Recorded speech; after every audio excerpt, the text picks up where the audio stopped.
This time let's talk about all the books I have read in February and March.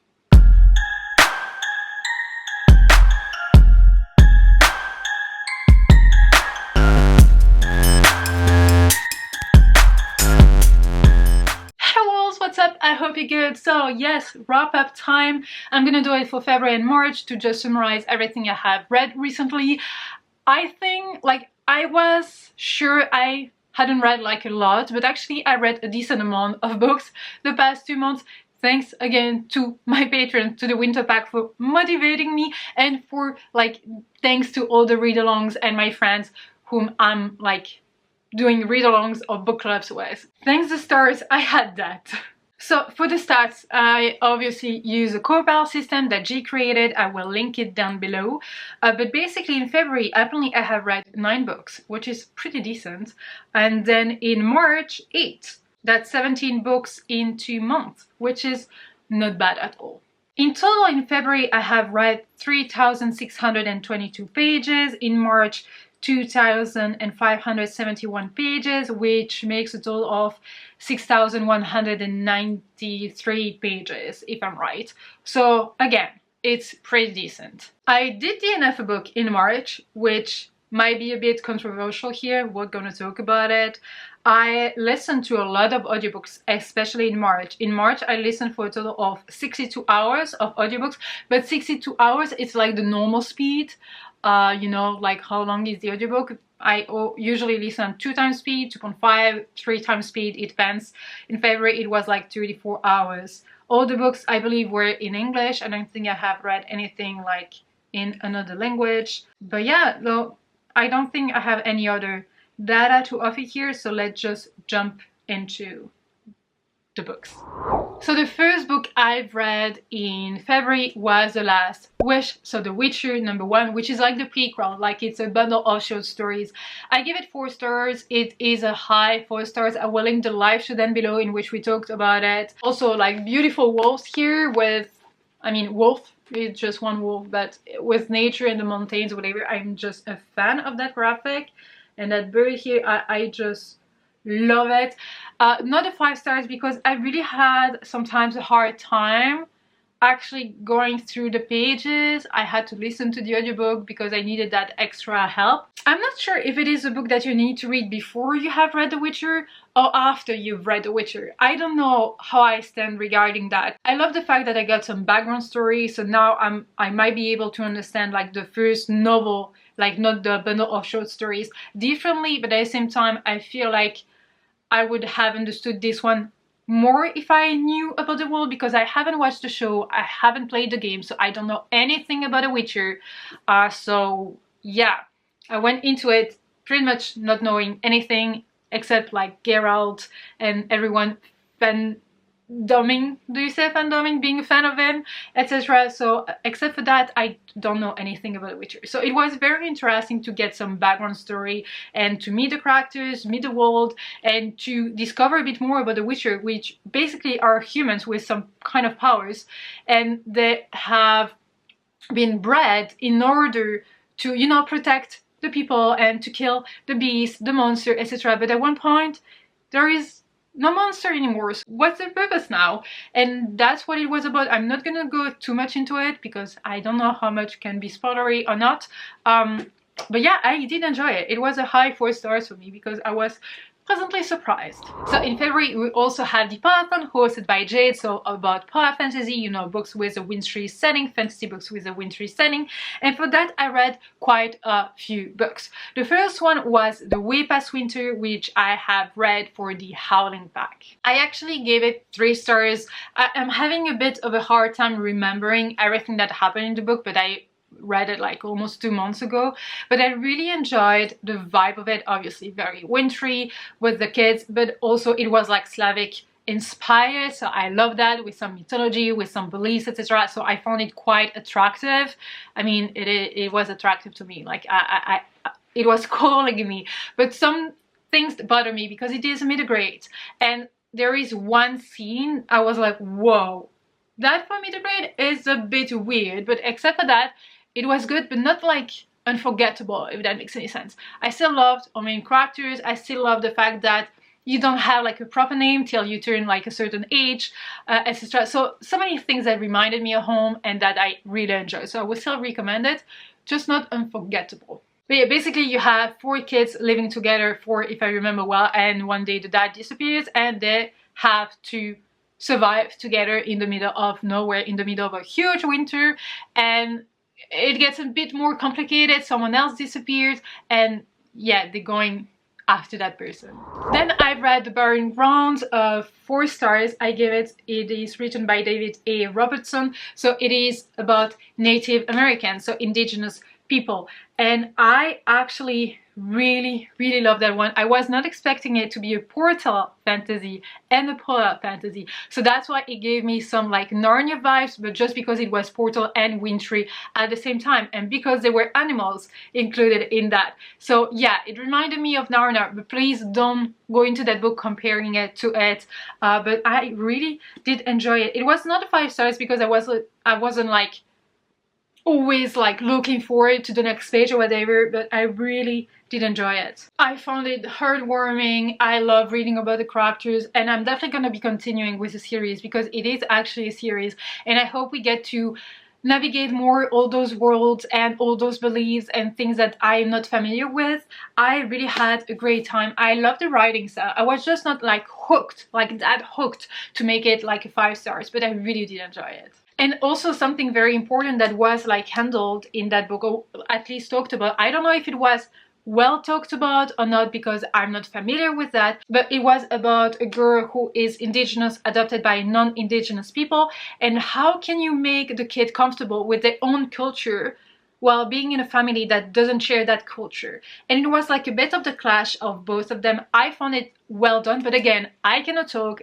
I don't know anything about it, but I really found it quite interesting because the parents here were very like lovely and they really wanted to help. They didn't want to push or whatever. They just wanted to understand what the main character wanted and expected from them, which I really love because they were all about like conversations and dialogues and, you know, things. So I enjoyed that. Then I gave 5 stars finally to some books, and the 2 books are part of the same series, and it's not going to be a surprise here, but Frostheart 2, Frostheart 3, or is it the opposite? I cannot remember. It's basically the story of a main character whose parents disappeared. He has a power, he can sing to some creatures, but that's something that's kind of forbidden because we cannot sing because it's bad. So he got exiled from that place and he's gonna leave that place with a Yeti. The Yeti actually adopted him when his parents just disappeared, and it's just a heartwarming, very beautiful book with like adventure and family, how you can trust people, how you cannot trust people, what is family, is it only blood related, you know, etc. So it was really good. I would highly recommend that series. The 3 books are odd, so yeah. Then I've read that one, Lock and Key number 4. I want to read them all. I only have like 2 left, I think. So yeah, it's about magical keys. I talked about it so many times. It is similar to the show while being completely different because this one is definitely adult and horror-ish. So a house with magical keys giving you some abilities, etc. Really good, and I love the graphic. Very gory. Then we have Keeper of the Lost CD2. I gave it 3 stars. The live show is going to be linked down below because we talked a bit about it, but I preferred it to the first one. So yeah, it's basically about the girl who discovers one day that she's not human. She's actually part of another world. So like that's like you find one day that you're not part of that family, you're not related to them. So yeah, it's full of secrets and little adventures and dangers, etc. Politics, so many things going on. So it's getting, in my opinion, better and better. And I can talk about the 3rd one, which I've read in like March.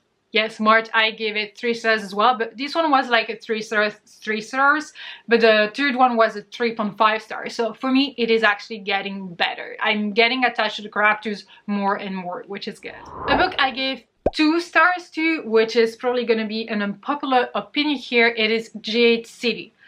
I'm sorry, and I can actually say that the 2nd book, so Jade War, I DNF'd it, and we DNF'd the entire series because we were supposed to have a read-along for it, but we all like kind of decided to stop and to replace it with Aurora Rising. So for me, I found like Jade City was a very interesting concept. I love like the jade thing, and I love the fact that jades were actually accessible to anyone going to that school. It wasn't like something that you were born with or whatever, which always feel like kind of elite or whatever.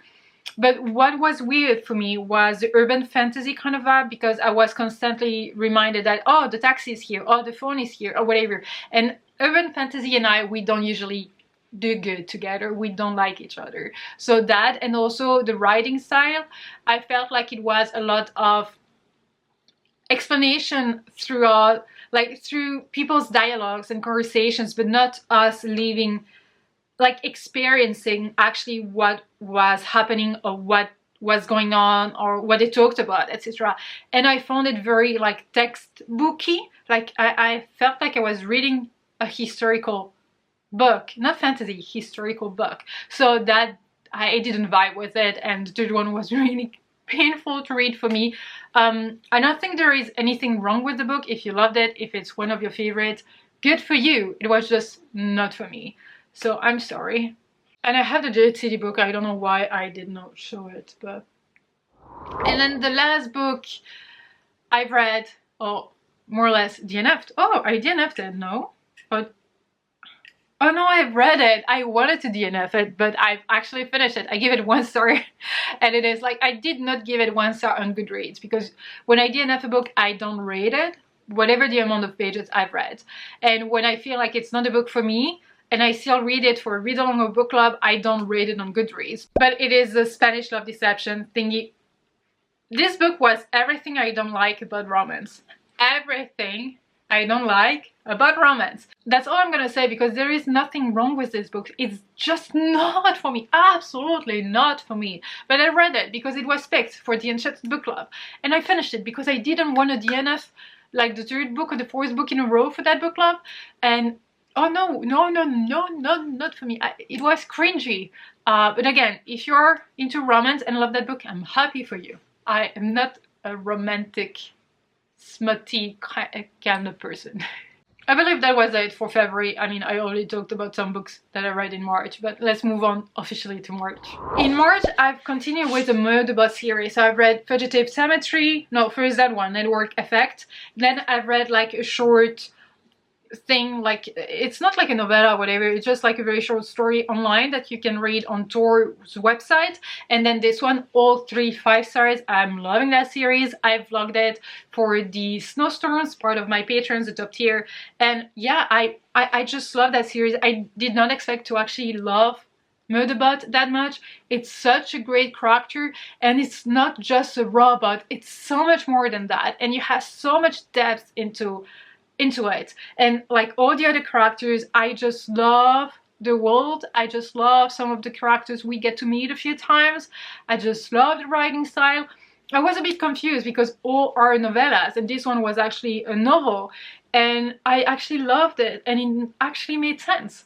So all 5 stars. I cannot wait for the next one to come out. I think I've already talked to you about that book that I've read with Looney for like a chill buddy read, but I talked about it in the Wild TBR, I think. But this is actually The Hobbit. I gave it 5 stars. It was actually my first time reading this one. It's not my first time reading The Lord of the Rings, but it is my first time reading that one. I gave it 5 stars.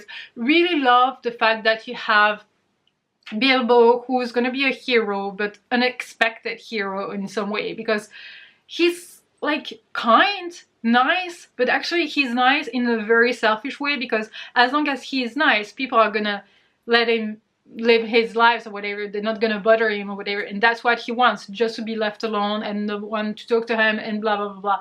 And he's gonna go on that adventure and actually become a hero, and he's gonna get respected more and more about like what he's doing, but the other people there will respect him, like the dwarves, the elves, etc. It was so, I loved it. I just couldn't put it down. It was hard to actually respect like the parts, because we split it in a few parts. It was actually hard to stop it and take a break from it, because I really did enjoy it, and I cannot wait to reread Lord of the Rings. So 5 stars, obviously. I just love it. I mean, it's Tolkien, so I mean, obviously there are people who who are not gonna like it, but I did like it very much. Then I've read Elatsoe by Darcy Little Badger, an indigenous author, Apache, I think you say in English, and I really enjoyed that book. I think I gave it 3 stars. No, it was actually 4 stars. I did apparently really enjoy it that much. I cannot remember why it was 4 stars. Wait, oh yes, okay. So this is basically, we're following a main character who has a dog who is actually a ghost, and she has that power because it's like the power that her family has. But what I loved about her power is that, again, it's not something that's in you, that's something that you can actually learn how to do. And it was all about all the different beliefs that indigenous people had, or that is part of their culture. And it was like some kind of urban fantasy as well, because everyone was aware of their powers or beliefs, and they were accepting. Obviously you had people who were not like that accepting or whatever, and there is some kind of mystery because her cousin is gonna die, and she knows it wasn't normal. He was not supposed to die. It wasn't like a natural death or natural like normal accident or whatever. So there is a mystery here to solve, and it's like you have those people with powers, and you have those other people who are vampires, and you have so many things, and it's about the land that belongs to some people but not to everyone. And it was like a mix of fantasy and paranormal, and it was like a bit urban fantasy as well, because like a real looking setting kind of thing. So I really did enjoy it actually. So now, yeah, I really did enjoy it. And then I read also, which was a Wolfie read. So with my patrons, we don't really have like a book club or whatever, but we will occasionally read some books together. And for this one, it was like a chunky book, and we had a live show for that one.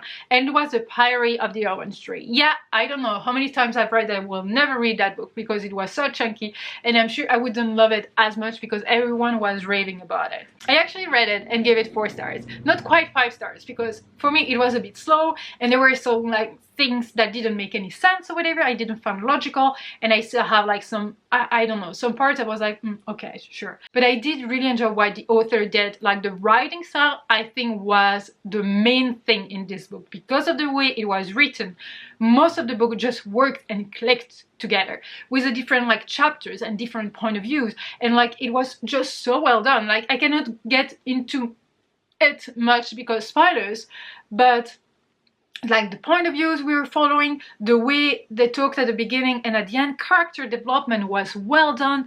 I just loved it. Not perfect, but I really did enjoy it. So I kind of understand the hype, but at the same time I don't understand the hype.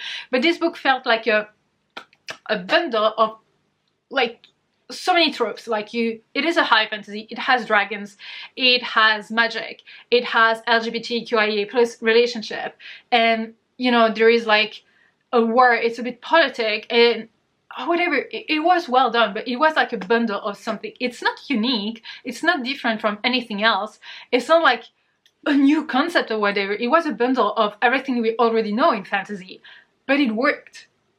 So I was pleasantly surprised. But yeah, that's it for all the books I have read in February and March. So let me know down below how many books you have read, and you know, which one was your favorite and least favorite. I'm kind of disappointed in myself for not liking Jade City that much, because I don't know anyone who did not enjoy it that much, except for the people from the read-along. But yeah, that's weird. That's weird. That it happened. Let me know also if you've read any of the other books I mentioned in the comment section down below. But yeah, well, thank you so much for watching this video. I really hope you enjoyed it. If you did, give it a thumbs up. Don't forget to subscribe to be a part of the pack. Talk to me in the comment section as usual. And until next time, take care, wolves. Bye.